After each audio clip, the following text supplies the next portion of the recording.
তারপর হচ্ছে ছেলে মেয়েরা থাকবে এখন খেতে দেবো আনতে পাঠাবেন না কাউকে কাকে পাঠাবো মুস্তাহিরকে বললাম যে পাঠান আপনি এসে বলছে তো অন্য ছেলে নাই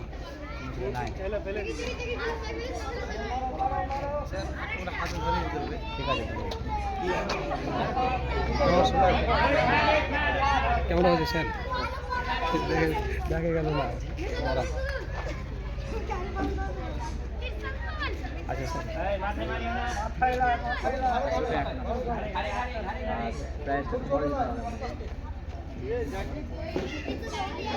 খাবার বলতে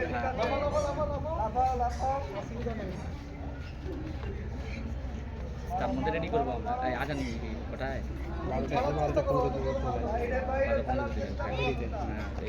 পুরস্কার ঝামেলা মেরে দিই না পুরস্কার এখনই করে না বসবে তারপর খাওয়া দাওয়ার পর পরে তো বলছি আমাদের আগে করতে চাইছেন পুরস্কার না পরে পরে আমাদের পরে সবাই থাকবে নাকি হ্যাঁ গার্জেন পাবেন নাকি থাকতে বলতে দেখেন আগে যদি না থাকে শুনেন বলি যদি থাকে তো ঠিকই আছে